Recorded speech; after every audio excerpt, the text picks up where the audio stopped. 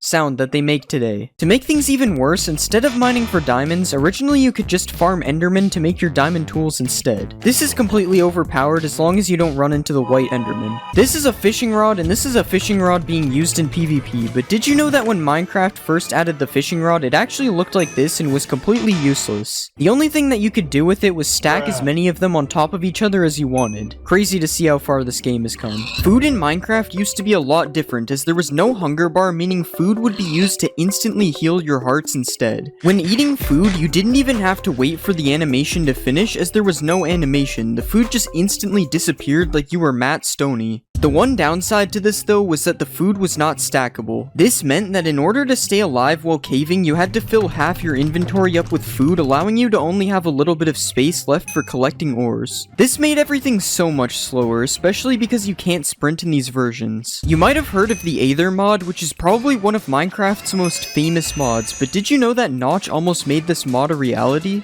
In Beta 1.6, a sky dimension was added to the game and could be accessed using mods. Notch said that this dimension could have been a dream world where the player would have a random chance of being teleported to while sleeping in the game. Unfortunately, this dimension was never added to Minecraft, and instead this concept was later turned into the end. Speaking of sleeping in Minecraft used to be really annoying. In older versions of Minecraft, when trying to sleep in an area that was accessible by mobs, the game would wake you up every time a hostile mob was standing near you, even if you were separated by a wall. This made sleeping basically impossible unless you had a nuclear fallout shelter to sleep in. We've talked about some of the things added for April Fool's updates already in this video, but one of the most interesting April Fool's updates was 1.rv-pre1. Kind of a weird update name in itself. In this update, a few items were added, such as the ankle monitor, 3D glasses, and even a smartwatch. They even added a USB charging block, which could be used in the exact same way that a redstone block is used today. Now, obviously all of these items were added as a joke, but it would be kind of funny to put somebody on house arrest in your Minecraft world. In this video, we are going to be looking at a bunch of different satisfying experiments that you can do in Minecraft. Starting with a single warden who really wants to kill me, but he can't, so he does this. Which is cool and all, but it isn't satisfying. So what will happen if I spawn 100 wardens and have them do the same thing?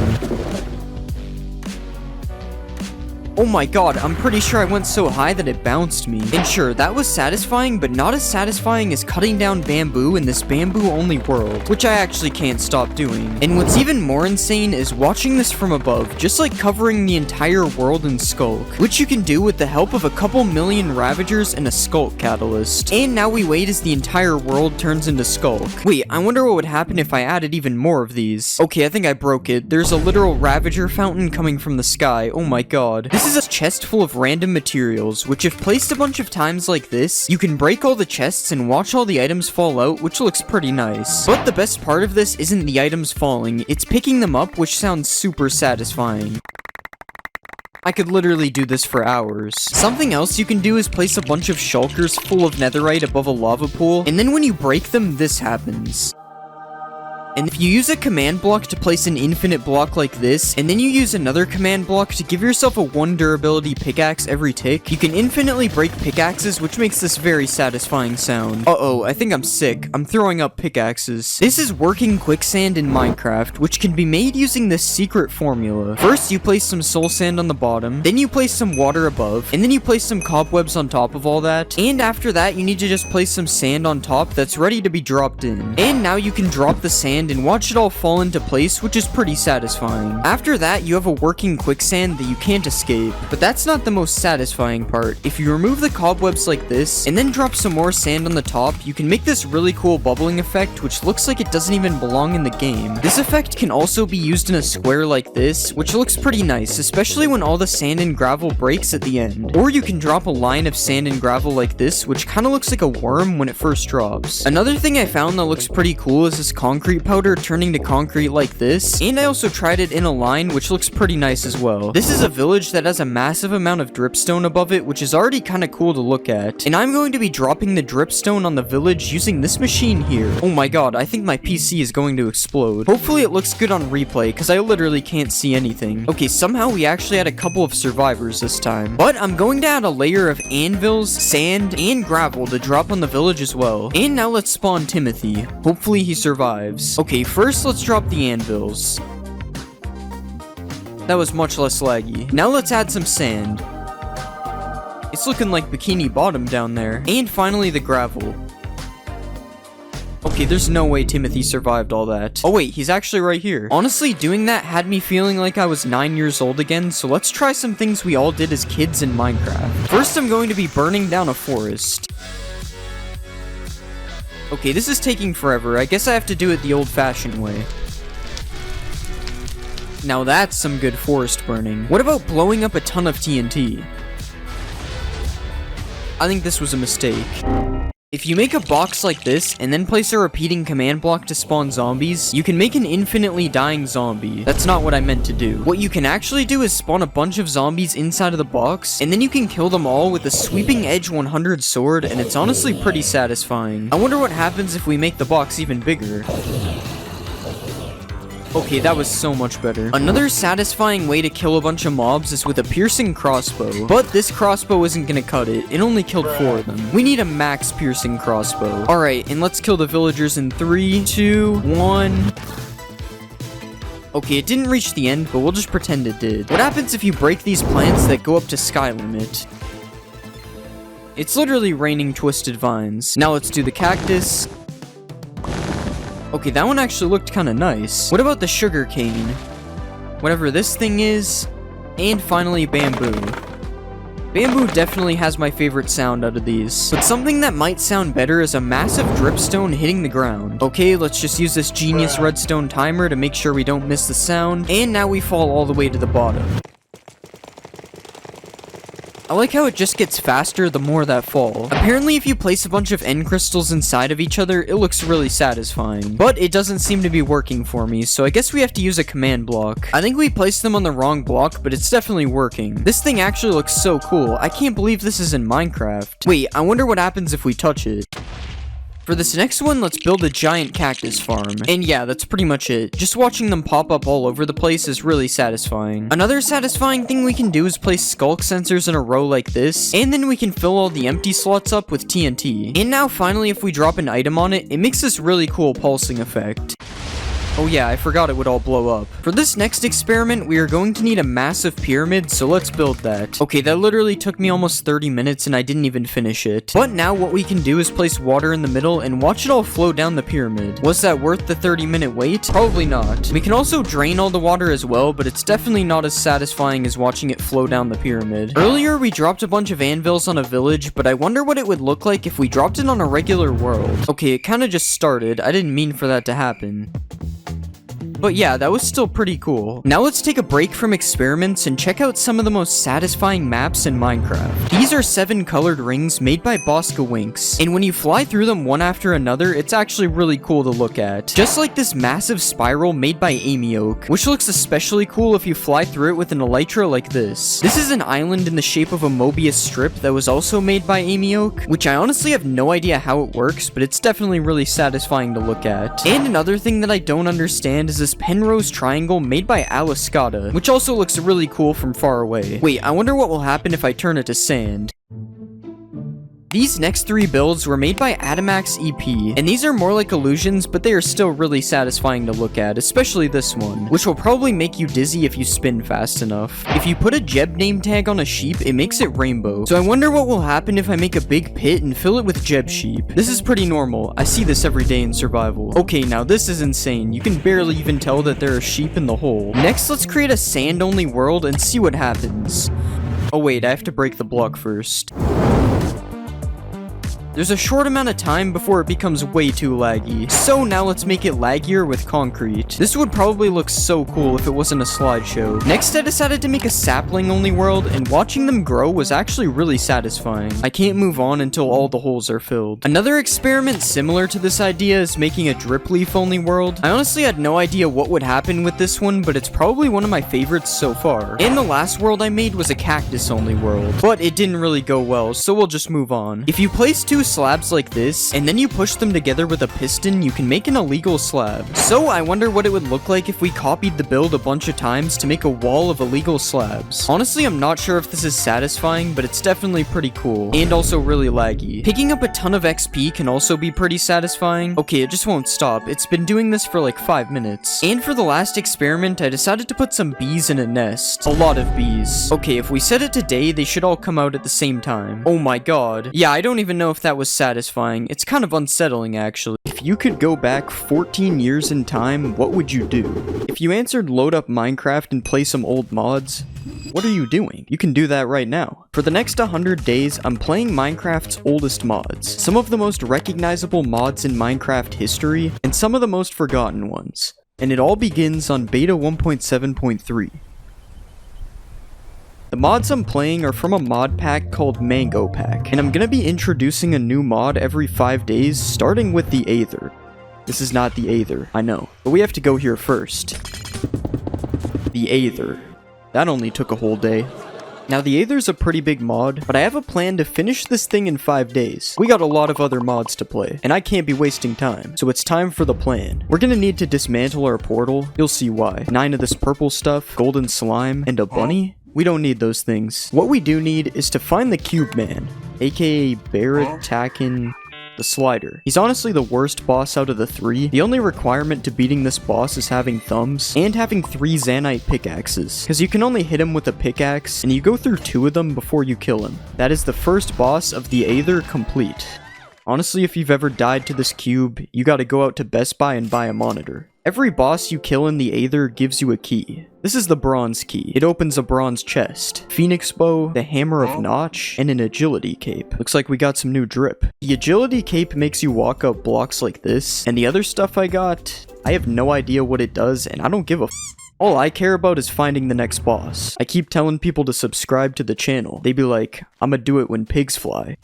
So as I said, the Aether has 3 bosses. Next we are fighting the Valkyrie boss. And this is where breaking the portal comes into play. In the overworld, I can use a bed to go to sleep, and now it's day 3. But since you can't sleep in the Aether, what I've done is technically set my spawn point in the Aether. So now it doesn't matter if I die in this fight. In order to challenge the Valkyrie boss, you need to kill 10 of these Valkyries. For these, I just boxed up and edited some windows to kill them. But you can't cheese the Valkyrie boss like this, so I had no choice but to actually fight her.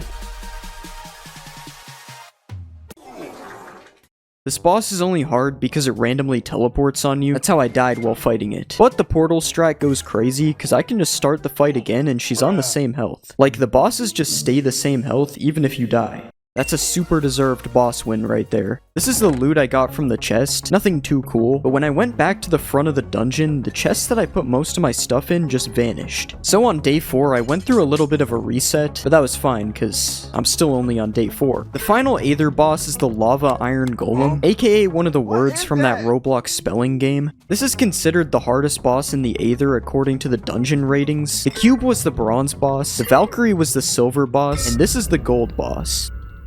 You have to go through this cutscene every time you fight him, and this boss moves around the room shooting fireballs that bounce off the walls, and every 4th or 5th one, depending on the stage of the fight, is a blue ball. Your job is to throw the blue balls at him. If you hit him with the blue ball, he takes damage and sends a minion on you, so it's kind of like the Ender Dragon, but like if it was not the same, like in any way. You're supposed to go into this fight with a water bucket, which is why I forgot to get one, but it doesn't really matter because all the difficulty of this fight is eliminated by the fact that he keeps his health whenever you respawn. This is the most annoying boss fight of all time though, so I don't feel bad cheating this one at all. From the chest, I got 2 vampire blades and a phoenix helmet. After beating this boss on day 5, it is possible that I hold the world record for Minecraft Beta Aether. But to make my 10-year-old self proud, I want to become a master of all these mods. And I'm still not a master of the Aether, because in order to achieve mastery in the Aether mod, there's 4 armor sets I need to collect. But that's for later. Because as I said, every 5 days we get a new mod, and it's day 5. And this time we are getting a 2-for-1 special, Paxels.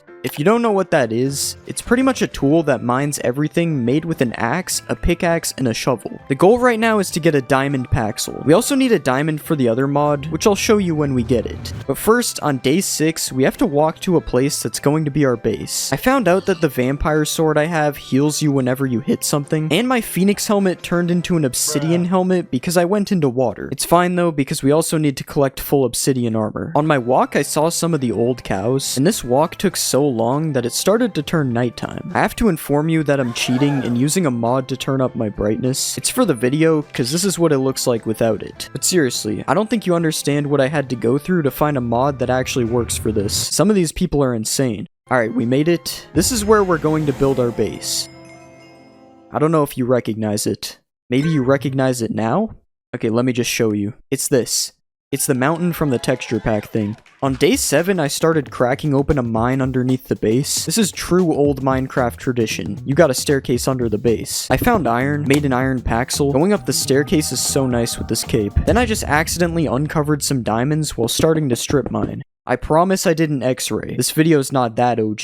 Anyways, 7 is the perfect amount for the diamond Paxel, so goal 1 is complete. And I also missed a diamond, so we can get the other mod item if we get some redstone. Forgot this takes forever to mine. Extra iron, X-ray to some more diamonds, and we finally just need to get some lapis. But lapis is the real diamonds when you're 10 years old and don't know what lapis is. I definitely didn't used to think lapis was diamonds. I ended up finding a spawner before I found lapis, but on day 8, I finally found the dark blue diamonds. After this, I must have been feeling like Superman making this play. I thought I was invincible or something. I also almost got caught lacking by a creeper, but luckily the Unk instincts kicked in.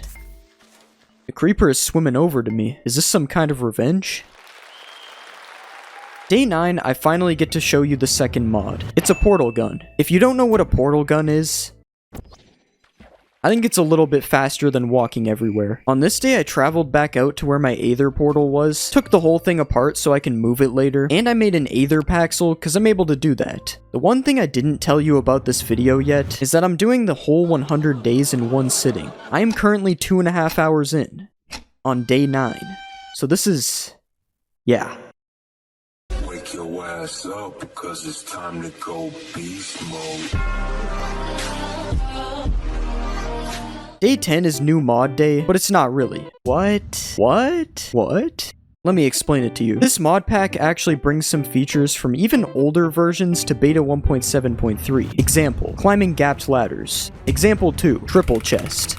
I don't know how to do this. Okay, it turns out it's a generation thing. Never mind. Example 3, punch a TNT. It's pretty self-explanatory. Example 4, milking a squid. Yo, give me your milk, buddy. It doesn't work. Example 5, fisting a sheep for wool. Example 6, boat elevator. Example 7 is a minecart booster. I don't know what that is, so I'm saving it for never. Example 8, photo mode showcase. This is photo mode. It's an actual old feature, I'm 99% sure. Don't know if it was actually called photo mode. Anyways, this brings us to the goal for the next 5 days. Make a house and take a picture of it in photo mode. For our house, we're gonna need a couple of ingredients. The first ingredient for the house is sand. Everyone knows why you need sand to make a house. It's to build the walls. Next up on the list is birch wood. Obviously, birch is just the best wood to build with. And last but not least, we need pumpkins, necessary for every house. I'm also grabbing wool on day 11 because I might need to substitute some pumpkins for it. You guys remember Seuss shaders? Oh yeah, this is going off. The S in Seuss stands for seizure. Anyways, good news is we got our last ingredient for the crib, and now on day 12 we can begin construction. I'm going to lie to you, like yeah, I was using pumpkins and stuff, but this house really wasn't bad. As you can see, I had to start substituting for wool, but this progress on day 12 was kinda tough. Back to material grinding on day 13 though. I mainly need more clay and some sandstone. I'm gonna need it to finish the second layer. I spent the rest of the night building. The grind continued at the crack of dawn. Had to add a little dock connecting to the water. And this is what 1 hour of manual labor in the hot sun can get you. Ignore that the door is missing. I'm waiting for a door giveaway. I know you thought it was gonna be ass. 10-year-old me would be impressed with this, I can't lie. On day 15, I began the day with a Pokemon pack opening. This is what I got. Anyways, day 15, it's out with the in, old with the new. Better than wolves mod. The only thing I know about it is that it's better than wolves. Why wolves?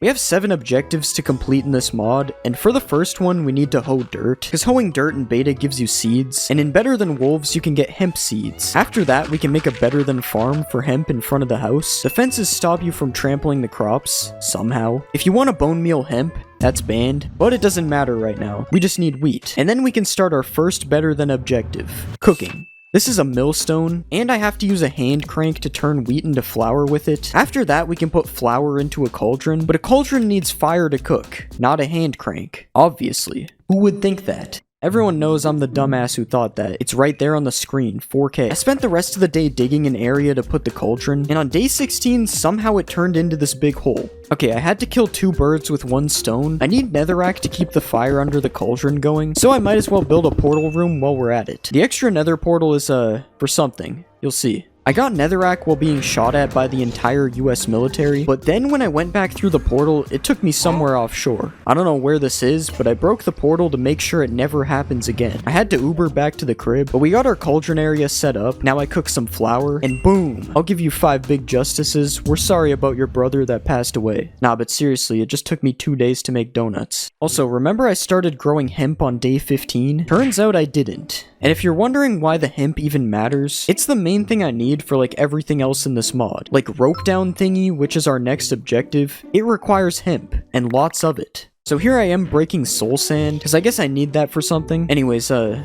nether portal did the thing again, so that's broken for the rest of the video. I made a cement bucket. It's super useful as we will not be using it. I also made a block dispenser, which doesn't actually do anything. And then I actually found the secret to growing hemp. You need to put it underneath these light blocks to grow it. So on day 18, I grabbed a bunch of redstone, some glowstone, and more hemp seeds, because it's time to actually go beast mode and start our hemp empire.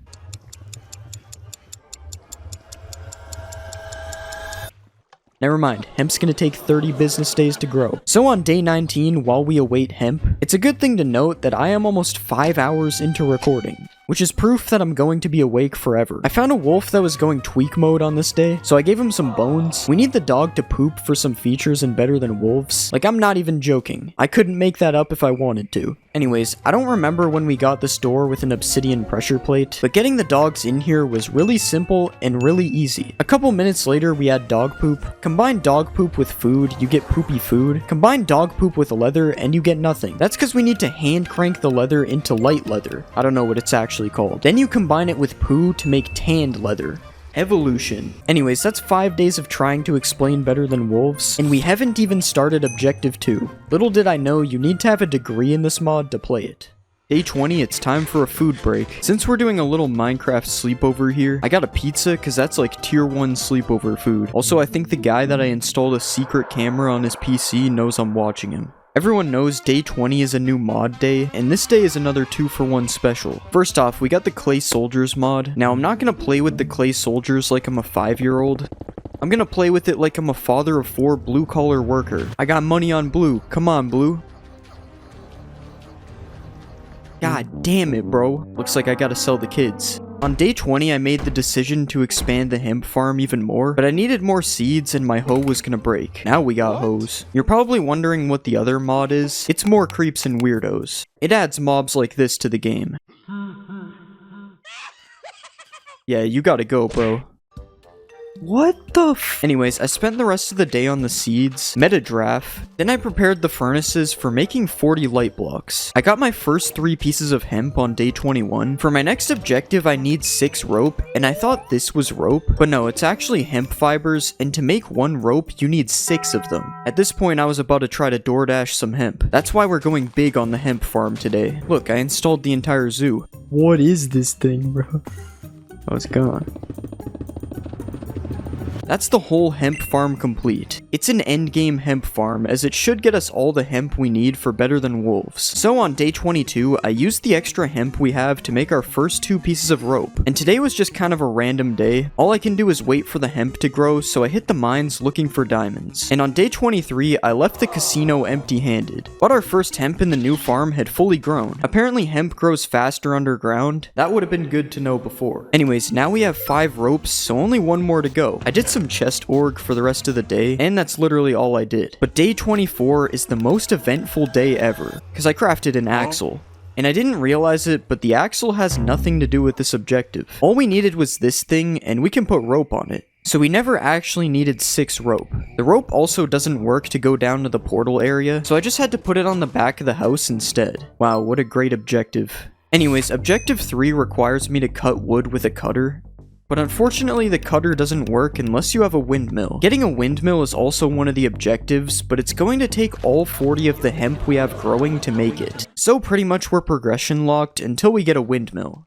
But who cares, cause day 25 is new mod day. Day 25 was also started with a Pokemon pack, but I forgot to record it, and I got one of these zero sugar crush drinks, cause we're on the sleepover topic, and everyone remembers this legendary pack from sleepovers. Anyways, no one cares about me. You care about the Twilight Forest. That's the new mod on day 25. Now, I don't know much about the Twilight Forest mod. The only thing I know is that the old version has like 1% of the features that this mod actually has. There's these ore caves with chests and spawners, so I decided to make my goal to try and find a diamond cave for this mod. Now I had no idea if it was even possible, but there is just super OP caves in the Twilight Forest that make mining completely useless. So I got like 2.5 stacks of diamonds, a bunch of golden apples, which by the way, if you didn't know, you can't craft golden apples in this version, so please stop commenting that on my other video. This whole day itself would have been like the coolest thing ever to 10-year-old me. I definitely would have died to the skeletons though.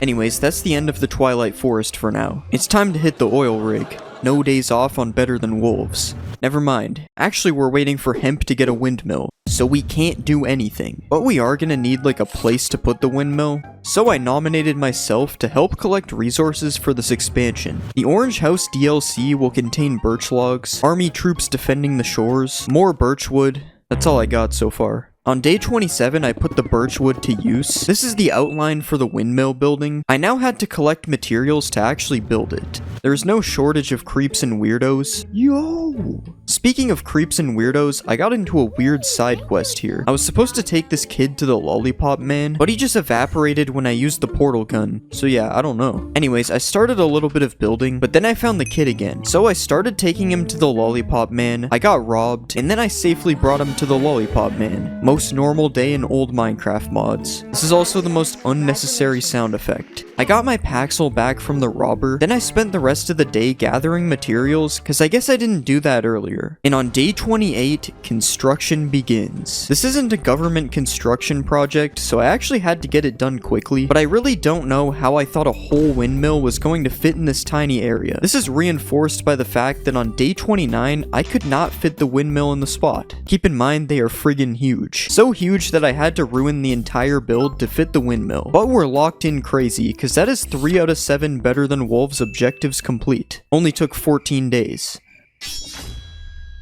We get a new mod every 5 days. Today we got the Mo Creatures mod. It adds Mo Creatures to the game. It's basically gonna blend in with more creeps, so I don't even know how to show it. Next up in Better Than Wolves is getting Hellfire. If you don't know what Hellfire is, don't worry, I don't know what it is either. All I know is we need a hopper right now, and we need to cut some wood to craft one. Only problem is, I don't know how to power the cutter.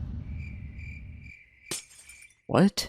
The solution to this is to create a power line using axles, which is the thing I accidentally made way earlier. I got wood to make them, and here's my amazing cutter setup. All this was done to get these panels to create an old school hopper. The difference between this hopper and modern Minecraft is like literally everything. They are completely different. Like for example, it spawns a ghast when you make too much hellfire dust from it. The ghast is like invincible too. The fireballs don't kill it. But now we have Hellfire Dust, which is almost a Hellfire Ingot. So on day 31, we take this to the cauldron, and 8 Hellfire Dust equals a Hellfire Ingot. Now this Hellfire Ingot can be used to make steel, which is objective number 5. To get this, we need a lot of crazy stuff, starting with a turntable. This turntable turns clay into a pot. The pot is then supposed to turn into a crucible, but to get a crucible, I need something called stoked fire. I don't know what that means. It involves something called a hibachi that takes more hellfire to make, and if you feel like I just introduced way too many things at the same time, that's exactly how I felt playing. I don't know if I ever showed this, but you have to grind up netherrack first before you can make hellfire dust. It takes forever and sounds awful.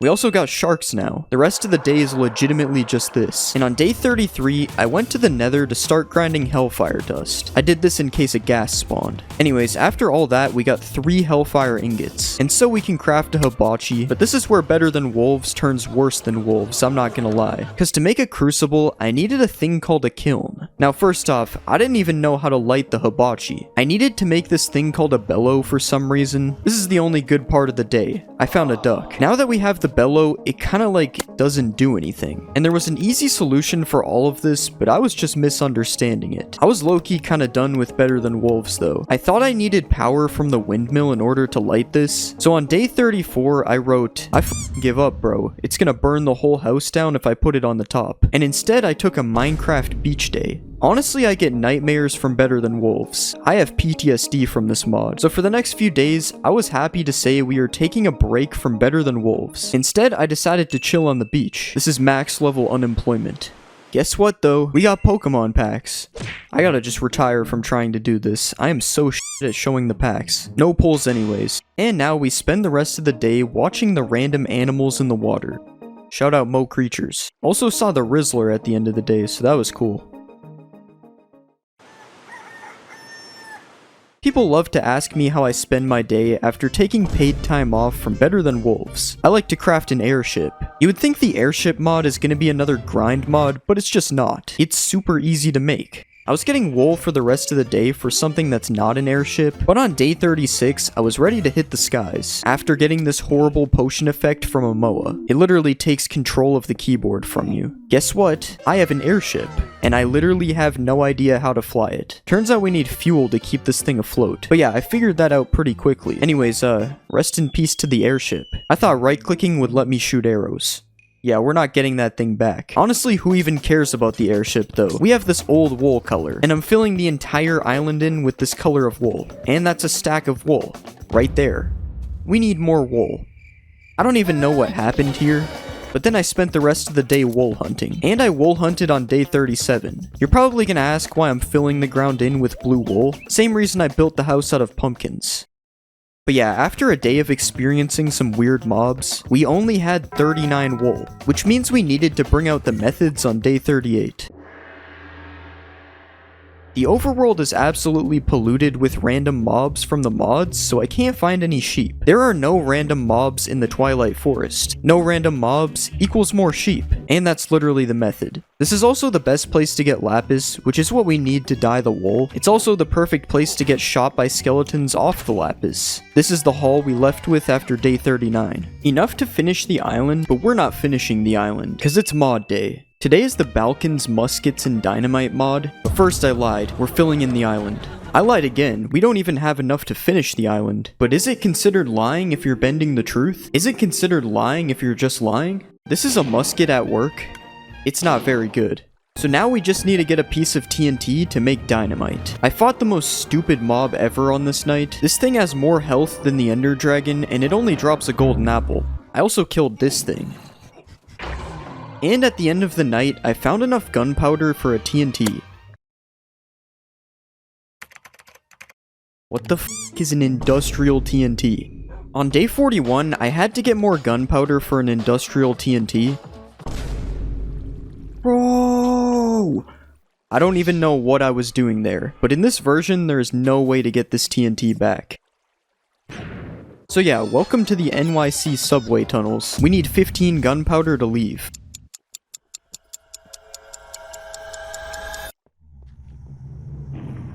Oh, for fuck's sake, yo, what the...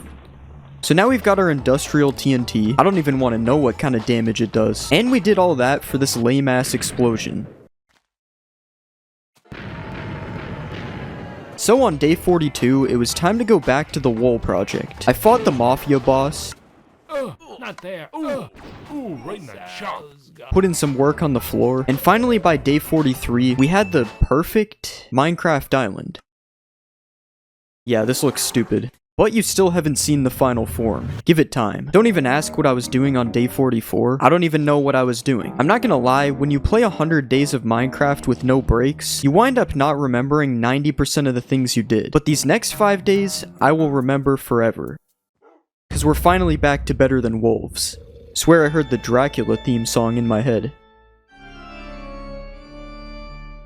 It's also mod day, but the mod is supposed to be the Zeppelins mod, and I couldn't find anything about it. Turns out I could have just searched Google, but when you're 13 hours deep into Minecraft, you become immersed into the game. There's no Google in Minecraft. Okay, so Better Than Wolves. Where'd we leave off? Trying to make steel. But guess what? What if I told you this thing isn't for lighting the fire? You light the hibachi fire with redstone.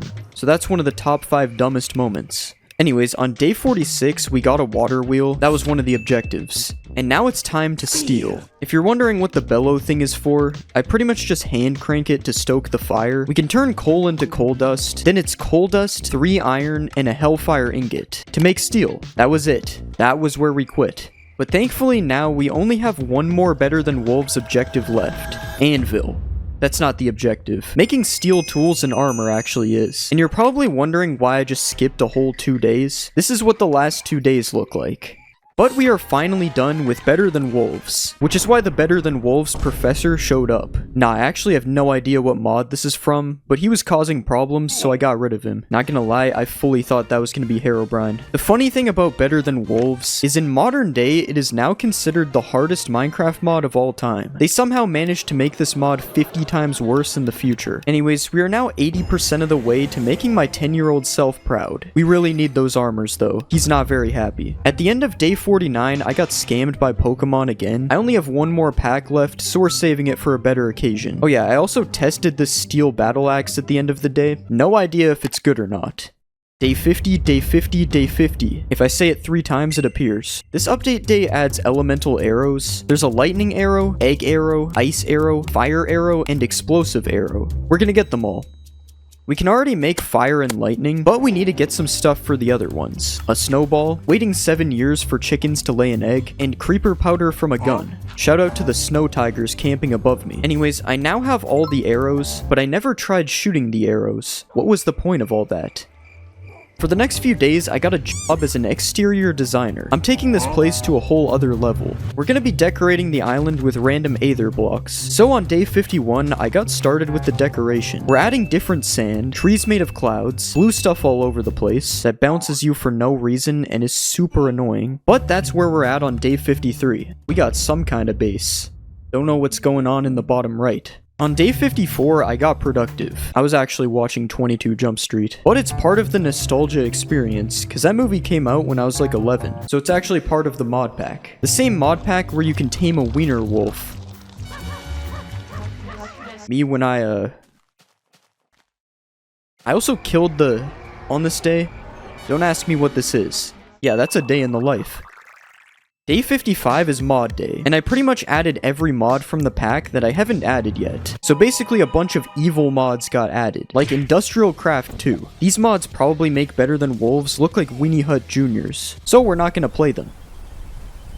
Instead, I'm just gonna explore the map looking for new features, like a rubber tree made of rubber wood. What is rubber wood for? I don't care. Guess what ore this is? I don't even know. What is this? Black water?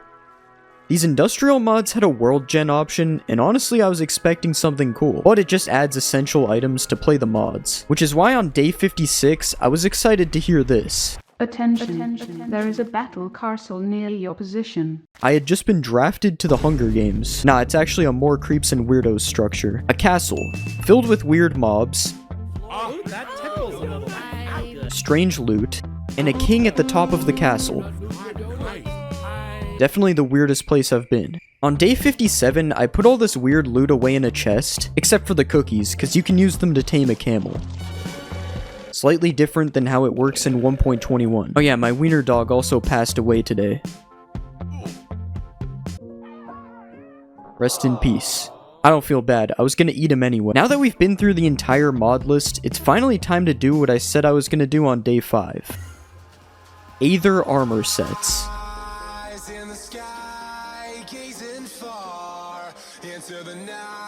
The armor types are Gravitite, Neptune, Phoenix, and Obsidian. I currently only have the Obsidian helmet, so we gotta lock in.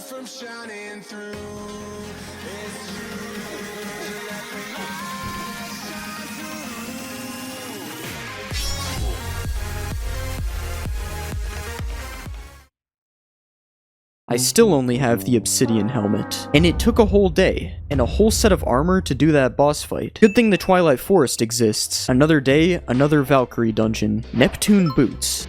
My favorite feature happened on this day, and on day 59 I did a cube boss. Complete waste of time, but don't worry, there was another one. This is why I saved this to the end. At least the gummies are good. They heal you to full health, so I don't know why I just wasted one on 2 hearts. This is where the no sleep part of this really began to set in. Before this, I was too distracted by all the new shiny mods, including the guy holding me captive in his basement known as John Better Than Wolves. But now there's nothing new, and there's nothing shiny. Got a 3-piece meal off today's boss fight though. Day 61, I accidentally went through the nether portal, so I had to go back because of that glitch, and I started the day off with another cube. Cool fact about these bosses is that they have a different name each time. Not that I could ever pronounce any of their names. Something else I really love about these fights is the magma boss cutscene you have to sit through every time. It's almost as fun as the actual boss fight. I mean, this is insane. Okay, but how about no armor pieces? And on day 63, it was the exact same story. Nothing. Phoenix boots. That's actually good. After every boss fight, there was another shift in the morning. Every time I walked into this magma dungeon, I told myself this is the last one. But like any professional gambler, that was not true. Well, this is a Valkyrie dungeon, but you get the point. There's always another spin on the horizon.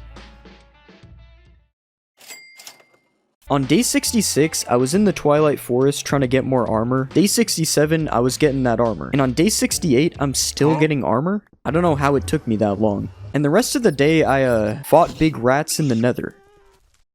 It's been 12 days since we started looking for the remaining armor pieces, and honestly, something needs to change. I'm so bored.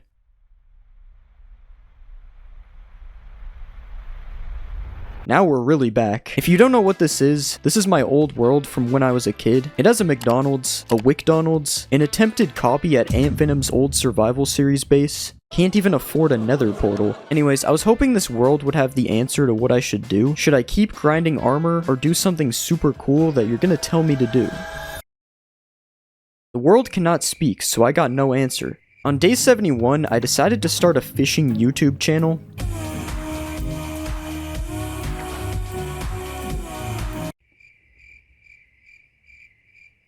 At least I was excited to sleep. Maybe I just need a friend in my world. Where is he? Okay, maybe it didn't work out with me and Herobrine. Like, we're just at different stages in our life, and I respect that.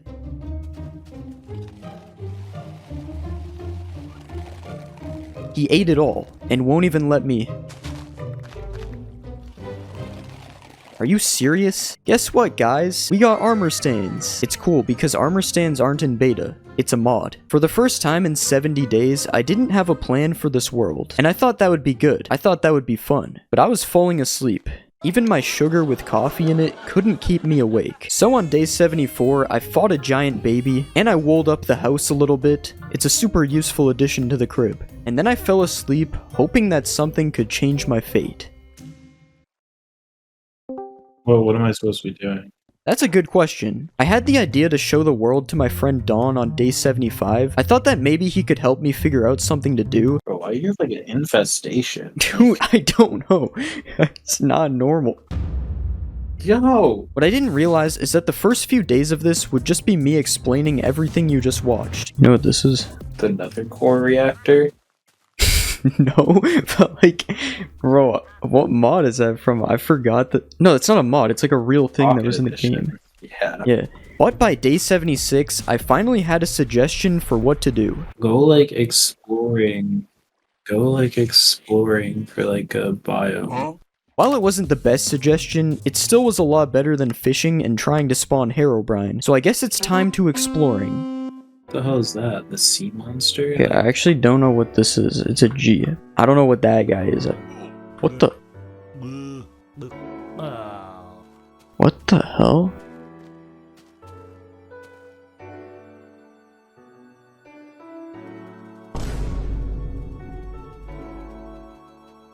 Build something and pretend you found it.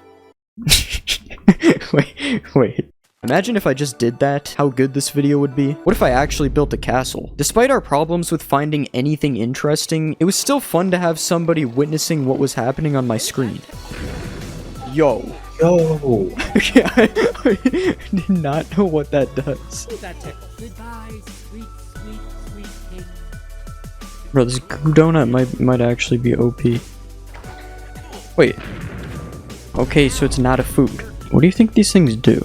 Can you like make a pickaxe out of it? Wait, this one right clicks. Do it on stone, do it on stone. What? It's so useless because the Twilight Forest just has infinite of every ore. Yo. After finding out how these gems worked, we were given one final exploring quest. Danger. A pyramid has been discovered around There's the a pyramid. location. Bro, I could have just built this and said I found one. Can you dig in? Is it hollow? I'm trying to see if there's an entrance first. Bro, Dude, it might just be solid. bedrock. See if the mobs are like encaged, Wait. like in bedrock. Oh, like- hoo, hoo. Oh. Not gonna lie, the pyramids were actually kind of scary.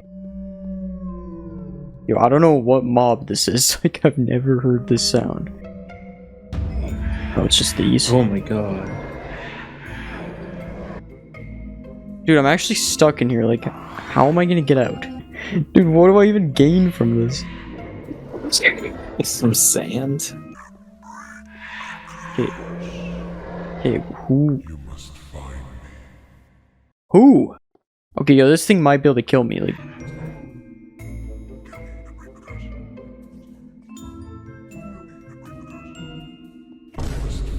this him?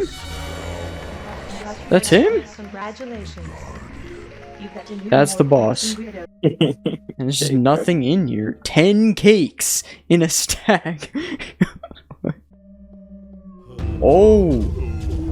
Now this is the boss. Oh, what is he doing? Why am I levitating? I can't even hit them. What is the point of this? What is the point of this? It's just making me jump, but like they can't hit me. This is probably one of the most illegal places to sleep. Anyways, on day 79, we were done our exploration, so I showed Dawn the Aether. We don't want to see that. I did get a piece I needed off these boss fights though. After that, on day 80, Dawn left us with a suggestion. Yo, can you... Oh my god, can you build an oil rig to honorary our Fortnite drop spot? It's such a stupid thing. Why would we Yep, we're getting materials to build the rig in Minecraft. This is what we have to go off of. But it's absolutely not going to look like that at all when it's done. On day 81, we needed some sand, but this time it's for an actual good reason. It's not walls. Let me show you what it's for. There's gonna be like an outline around the whole thing. You can see in this part, there's a big old outline. Like I'm seriously actually trying on the build. That's just what the feeling of having an objective to complete gets you. No longer do I have to turn to Herobrine for fun. I'm officially Herobrine free. This is what we have so far on day 82. I'm gonna be honest, I don't even remember why I needed clay. Back at home on day 83 getting stone, this is what the clay was for. We also did something with slabs too. This is the updated build check. Don't know why I'm still staring at it. Yo, we've seen enough. Every day I walk out of my house and get launched by the blue stuff I added all around it. I don't know why I didn't just remove it. I wanted to make use of some of the aether blocks in this build, so I'm flooring the thing with aether wood. And this looks the same as yesterday. On day 85, I worked towards making the rig look the exact same as it did yesterday again. Then on day 86, I had a little stairway that led to a storage room. I finished up the top of the platform on this day, got more wood because I didn't want to leave the hole in the floor, and at the end of day 86, I was officially done building the rig platform. You saw me place these wood blocks though, because we're not done. The rig actually has buildings on it. The type of buildings that require you to get wool to build them. If you've ever built an old Minecraft, you know you can never escape collecting wool. Wool can escape collecting you though, because I ended the day with only 21 wool. And I used the wool to build the first layer of the building. But I need 250 wool to even have a chance at finishing this build. And considering I still need to get the armor pieces from the aether, we are going to be cutting some corners here. Which is why after a long day of Twilight Forest wool hunting, this is the finished oil rig building. It's well, it's a little bit incomplete. But honestly, after 24 hours of being awake, I could not care how incomplete it was. I spent the rest of the day getting a better look at my build, but honestly, all I could think of was the fact that I had to go back to the aether again. It felt like my last day before getting deployed to the military or some shit. Did not want to go back to the aether.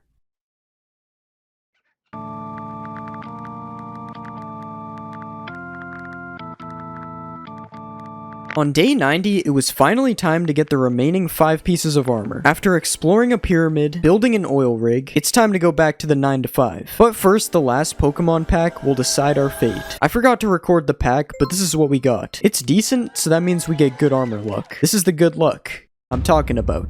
But if you think about it, getting to sit through another magma boss on day 91 is better than looking at paint dry. I also have no idea what happened on this day. I drank a bunch of sodas in-game and I got an achievement. I also found the absolute god chest, meaning we had just 3 armor pieces left. On day 92, I paid the Valkyries a visit. Got a bum chest this time though. Took care of Harl Cornaragant bum chest part 2. With only 3 pieces left, it seemed like there was no way I couldn't complete the armor sets. Just more stuff we already have. But I usually can only find 1 dungeon per day, so it's gonna take a lot more luck than you would think.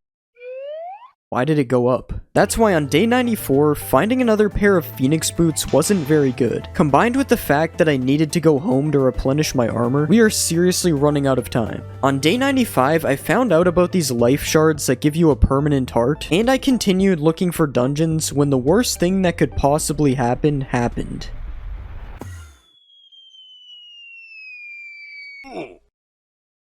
To be fair, I don't know how I was going to hit that MLG on 25 hours no sleep. But now I had the problem of looking for my stuff, because I didn't open F3 when I was falling. But I did find it thanks to the water. Now it's day 96, and I need an actual miracle to get this armor. This is not the miracle. On day 97, I had pretty much given up all hope I had of finishing the armor, which is actually nostalgic to my Minecraft alpha video where I was trying to find the golden apple. I know I said nostalgic about something that was only 2 years ago, but I don't know. It really does feel like the same ending. And that made me realize that I did everything I could in this video to make it feel as nostalgic as possible. Staying up all night playing Minecraft, the pizza, orange soda, even the Pokemon packs. I only bought them for this video. I haven't opened packs in years, but somehow the first feeling of nostalgia for me was thinking back to a video I made 2 years ago, and it was unarguably the least fun part of the whole video. So what is the point that I'm trying to make here? I literally don't know. All I know is that it feels like I achieved my goal. If 10-year-old me could see this video, he probably wouldn't understand how anything about it is significant at all. But when 40-year-old me sees this video, he'll probably be like, yo, I remember this. That shit was sick, dude. This video was never about making my younger self proud. It's about making myself proud in the future. So it's time to say goodbye to the magma boss. I hate him. And I think he hates me too. On day 99, I did the bare minimum. I got out of bed, brushed my teeth, did not take a shower because I'm on a streak, and did a quick overview of our world. This is like the perfect place to put up on Airbnb right now. Would you stay here? And after watching the sunset, it felt like we were done. But there was still one final task for day 100.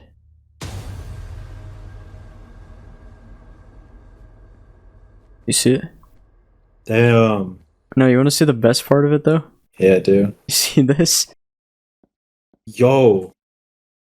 Tina, bro. So, are Minecraft's oldest mods still fun? I couldn't play most games for 26 hours straight, so I'm gonna have to go with yes. While they may be a little bit old and a little bit weird, that doesn't take away from the fact that I definitely enjoyed playing them, as long as you ignore the later half of the video, and better than wolves. Okay, maybe it wasn't that good actually.